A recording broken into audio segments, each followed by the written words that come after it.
బ్రాహ్మణులకు ఎందుకు ఉండాలి? వాళ్ళు విదేశీయులు, వాళ్ళు ఇక్కడ వాళ్ళు కాదు, ఈ దేశంలో కాదు. అరే ఈ దేశంలోడు కానికి బ్రాహ్మణులకి ఎందుకు ఇంత అర్చకత్వం? ఈ దేశంలో పుట్టిన మాకెందుకు ఇవ్వవు అర్చకత్వము? మా శివాలయాల్లో మా దేవుడు, మా సాంప్రదాయము. మీరు ఒక్కసారి గూగుల్లో కొట్టి సెర్చ్ చేయండి. శివుడు దళితుల దేవుడు. ఇవాళ ఇంత పెద్ద కుంభమేళ జరుగుతుందా? కుంభమేళ ఒక బాపనడు వచ్చిపోయి అక్కడ ఉంటాడా? కోట్లాది మంది వస్తారు డైలీ. ఒక్క బాపన పూజారి పోయి అక్కడ పూజ చేయడు. ఎందుకు చేయడు? అది దళిత దేవుడు కాబట్టి. శివుడు ఆ వచ్చేటోళ్ళంతా నాగా సాధువులు, వాళ్ళంతా శివుని భక్తులు, అంతా కూడా శివుడు దళితుల దేవుడు అని చెప్పేసి వాళ్ళు ముట్టుకోరు, ఆ గుళ్ళలో పోరు. ఇవాళ శివాలయంలో బ్రాహ్మణులు ఎందుకు పూజలు చేయరు? ఇవాళ మీరు వెళ్ళండి వేములవాడ మొదటి పూజారి మా మాదిగ మొదటి పూజారి అక్కడ, అవునా?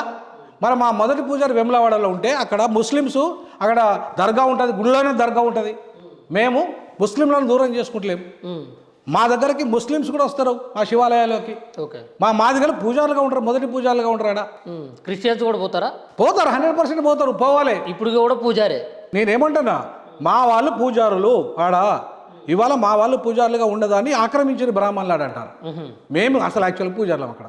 మా బ్రాహ్మణులకు ఏం అవసరం అండి? ఆడకొచ్చి కబ్జా చేసిండ్రు. కాబట్టి నేనేమంటున్నానంటే, ఇవాళ మేము ఆది హిందువులుగా ఉన్న వాళ్ళని అంటరాని వాళ్ళుగా చేసింది మీరు. మమ్మల్ని గుళ్ళోకి రానియంది మీరు, మమ్మల్ని బల్లోకి రానియంది మీరు. అందుకే మేము ఇస్లాంలో పోయినాం, అందుకే మేము క్రైస్తవ మతంలోకి పోయినాం. లేకపోతే మాకేం అవసరం అండి? ఈ దేశంలో మా మతం మేము స్థాపించిన మతము బౌద్ధంలో. ఇలా అంబేద్కర్ ఎందుకు పోయిందండి? ఈ దేశంలో పుట్టిన మతం కాబట్టి, అంబేద్కర్ ఈ దేశ భారతీయుడు కాబట్టి, ఈ దేశం అంటే గౌరవం ఉంది కాబట్టి బౌద్ధంలోకి వెళ్ళిండు ఆయన. కాబట్టి ఆయనకి వెళ్ళిపోయింది, తప్పేం లేదు. ఆయన క్రిస్టియానిటీకో ఇస్లాంకో పోలేదు. ఇవాళ మేమెందుకు కూడా మేము మా శైవంలోకి మేము ఎందుకు పోమండి? మేము ఎందుకు పోము? మాకు అలో లేకపోతే, అలో ఉంటే మేము ఎందుకు పోము?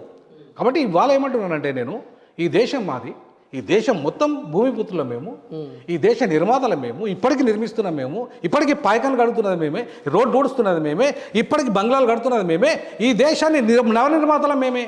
మా బాబాసాహెబ్ అంబేద్కరే కదా ఈ రాజ్యాంగం రాసింది. ఆయన కూడా మీకు అంటరానోడే, ఇంకా అంటరానోడే మీకు. ఏందండి ప్రపంచ జ్ఞాని ఆయన. అంటే అగ్రకులాల మీద అలిగి మీరు మత మార్పిడి చేసుకున్నారు, అంతేనా? అలిగి కాదు, వాళ్ళు రానియకపోతే, వాళ్ళు రమ్మంటే పోయినాం. రాజ్యాంగం ప్రకారం కొట్లాడవచ్చు కదా. రాజ్యాంగం ప్రకారం అప్పుడు ఎందుకు కొట్లాడలేదు? ఎవరు? రాజ్యాంగం మీరు చర్చలు చదవండి, రాజ్యాంగం చదవండి.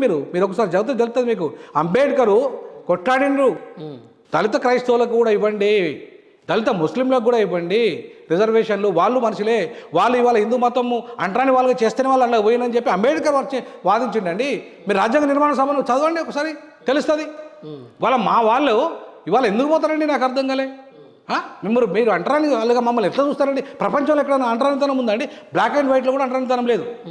నేను ప్రపంచ దేశాలు, చాలా దేశాలు తిరిగాను, ప్రపంచ సదస్సులు నేను పాల్గొన్నాను. అంటరానితనం లేదు. బ్లాక్ అండ్ వైట్ మధ్యలో పెళ్ళిళ్ళు లేవు, కానీ అంటరాని పెళ్ళిళ్ళు ఉన్నాయి. వాళ్ళు తిండి ఉన్నది, కానీ ఓసారి కలర్ కాబట్టి చేసుకోరు. కానీ అన్టచబిలిటీ లేదు, తక్కువ ఎక్కువ ఉంది. తెల్లవాడు ఎక్కువ అని, నల్లవాడు తక్కువ అని ఉంది, కానీ ముట్టుకుంటే నేరం అనేది లేదు అక్కడ. అరే నువ్వు మురికి పందినిగా ముట్టుకుంటే నీకు నేరం కాదు. ఏమి బురదలో పందిని ముట్టుకుంటావు, నువ్వు తోట మానవుని ముట్టుకోవా? అది నేరమా? మరి అట్లాంటి దుర్మార్గాన్ని సహిస్తారా ఈ దేశం, ఈ మానవ సమాజం సహించాలనా? అట్లాంటి మనధర్మాన్ని, అట్లాంటి ఆర్ఎస్ఎస్ విధానాలని, అట్లాంటి బీజేపీ విధానాలని మేము సమర్థించాలనా? మా అన్న సమర్థిస్తే మేము సమర్థించాలనా? మేము ఎట్టి పరిస్థితుల్లో సమర్థించే బాబాసాహెబ్ అంబేద్కర్ వారసులుగా. బాబాసాహెబ్ అంబేద్కర్ నేను హిందూగా పుట్టాను కానీ హిందూగా మరణించానని బౌద్ధంలో పోయాడు.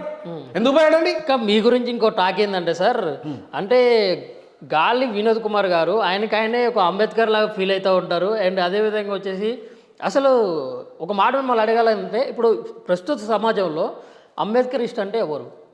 అంబేద్కరిస్ట్ అంటే ఎవరంటే ది లా ఆఫ్ ఎడిషన్, అంటే కలిపేవాళ్ళు అందరినీ, మానవులంతా సమానమని, స్వేచ్ఛ, సమానత్వము, సౌభ్రతత్వము, సామాజిక ఆర్థిక రాజకీయం అందరికీ సమానంగా ఉంచేవాడే అంబేద్కరిస్ట్.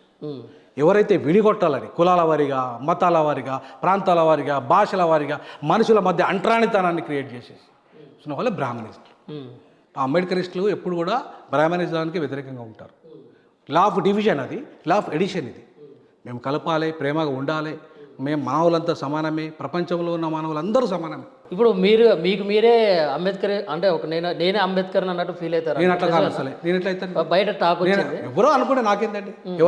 నేను అంబేద్కర్ శిష్యుని. అంబేద్కర్ ఆలోచన విధానాన్ని అమలు చేయడానికి నా వంతుగా ఒక 5 పైసల మందమైనా చేయాలనుకుంటా. ఓకే. అందుకే నేను అంబేద్కర్ లాగానే డ్రెస్ వేసుకుంటా, సూట్ వేసుకుంటా, బూట్ వేసుకుంటా, అంబేద్కర్ లాగానే అద్దాలు పెట్టుకుంటా నేను. తప్పెట్లయితుంది? ఓకే. తప్పు కాదు కదా. అంబేద్కర్ అనుచరులుగా మేము దేశంలో ఈ భారతదేశంలో కొన్ని లక్షల మంది సోటు బూట్ వేసుకుంటున్నారు. అవును. ఎందుకంటే వాళ్ళంతా కూడా అంబేద్కరిస్టులుగా ఉంటాం మేము. అంతే, మేము అంబేద్కర్తో సమానం కాలేము కూడా, కాబోము కూడా. అది మా మా మా వర్గాల నుండి మా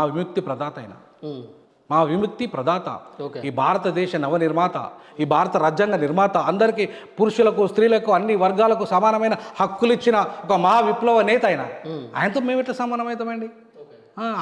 ఎట్టి పరిస్థితుల్లో కాదు అది. ఆయన ఆలోచన విధానాన్ని అమలు చేయడంలో మా వంతు మాత్రం మేము బాడీ లాంగ్వేజ్ కూడా సేమ్ అట్లా మార్చుకుంటామండి. ఇప్పుడు ఒక సినిమా యాక్టరు ఎవరు పేరు ఏమింది, మన కృష్ణ కొడుకు పేరు ఏం పేరు? కృష్ణ కొడుకు పేరు అండి, సినిమా యాక్టర్ కృష్ణ కొడుకు పేరు ఏదో ఉంటుంది, మహేష్ బాబు. ఇప్పుడు మహేష్ బాబులాకే బోల్డ్ అంతా ఉంది, పొరగాళ్ళందరూ నేను మహేష్ బాబు అంటారు. అదొక అనుకరణ, అవునా కదా? మహేష్ బాబులు గారు కదా. నేను కూడా బాబాసాహెబ్ అంబేద్కర్లో అనుకరణ ఇది. ఆయనలాగా బట్టలు వేసుకోవడం, ఆయనలాగా ఆలోచన విధానం చేయడం, ఆయనలాగా దేశ విదేశాల్లో పోయి చదువు చెప్పడం, ఆయనలాగా ఈ దేశానికి గ్లామిస్టర్ కావాలని కోరుకోవడం, ఇవన్నీ కూడా అనుకరణ మాత్రమే, అంబేద్కర్ కాదు, యాజ్ ఇట్ ఈస్ కాదు. సరే సార్, ఇప్పుడు మొన్న రీసెంట్గా అయితే మేధావుల సమావేశం అయితే జరిగింది వర్గీకరణ గురించి. మరి ఆ సమావేశంలో మరి ఏం చర్చించారు, మరి అది ఎంతవరకు వచ్చింది వర్గీకరణ విషయంలో? ఆ సమావేశంలో 98% తెలంగాణ మాలలు వర్గీకరణకు అనుకూలంగా ఉన్నారు. ఒక ఇద్దరే ఆంధ్ర మాలలు పార్టిసిపేట్ అయ్యిండ్రు, వాళ్ళు వ్యతిరేకించారు. ఓకేనా? సో కాబట్టి వీళ్ళు ఏమన్నారంటే, మేము తెలంగాణ మాలలుగా అందరం మేము వర్గీకరణకు అనుకూలము, కాకపోతే మమ్మల్ని ఇట్లా తిట్టద్దు, మిమ్మల్ని మనవాదులు అనద్దు, దొబ్బి ఏదైనా ఉంటే లెక్కల మీద చూపెట్టండి. ఎట్లాగూ ఏకసభ్య కమిషన్ వేశారు, ఆ కమిషన్ లెక్కలు తీసింది, కాబట్టి ఆ లెక్కలు రేపు బయటకు వచ్చేదాకా మీరు ఆగండి. ఆగితే ఎవరు దొబ్బి తిన్నారో ఆ దొబ్బి తిన్న వాళ్ళకు ఎవరైతే ఎక్కువ తింటే వాళ్ళకు తక్కువ చేయండి అవకాశాలు. మేము ఖచ్చితంగా ఒకవేళ మేము బాగా ఎక్కువ తిన్నాం అనుకోండి, మాకు అవకాశాలు తగ్గియండి అని.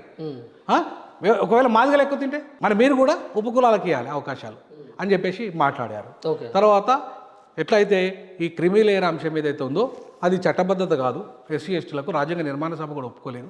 కాబట్టి క్రిమిలేయర్ అంశము దీంట్లో చేరిస్తే అది చాలా ఇబ్బంది అయితే చట్టం చేయలేరు. ఒకవేళ రాష్ట్ర ప్రభుత్వం క్రిమిలేయర్ పెట్టినా అది మళ్ళీ కోర్టులో పోతే కొట్టుడు పోతుంది. ఎందుకంటే ఆల్రెడీ 9 మంది జడ్జిల తీర్పు ఉంది దానికి సంబంధించి, క్రిమిలేయర్ చెల్లదు అని, బీసీలకే చెల్లదని చెప్పింది. ఎవరు? ఇంద్రశాని కేసులో తీసుకొచ్చి బీసీలకు కూడా పెట్టారు. ఇప్పుడు రేపు ఎస్సీలకు కూడా పెట్టాలి, ఎస్సీ ఎస్టీలకు కూడా పెట్టాలని ప్రయత్నం చేస్తున్నారు. నేనేమంటానంటే, మాకు 2 లక్షల పరిమితి ఎందుకంటే, ఈడబ్ల్యూఎస్ వాళ్ళకి 8 లక్షల పరిమితి ఎందుకు? మేము అంతకంటే ఎక్కువ సంపాదించినామా? ఈడబ్ల్యూఎస్ వాళ్ళకి అంటే అగ్రవర్ణ పేదల కంటే ఎక్కువ సంపాదిస్తున్నాం. మేము దళితులు మాకు ఎక్కువ ఇన్కమ్ ఉందా, మాకు ఎక్కువ ఉద్యోగాలు ఉన్నాయా? వాళ్ళకి 8 లక్షల పరిమితి పెట్టి మాకు 2 లక్షల పరిమితి ఎందుకు పెట్టండి మీరు? ఇదేం న్యాయం అండి? ఇప్పుడు అగ్రకుల పేదలు తెలంగాణలో ఎంతమంది ఉన్నారండి? 2% ఉన్నారు. నువ్వు 10% అనుభవిస్తున్నారు ఆల్రెడీ. ఓపెన్ కేటగిరీలో 32% వాళ్ళే అనుభవిస్తున్నారు, ఈ 10% వాళ్ళే అనుభవిస్తున్నారు. అంటే 42%.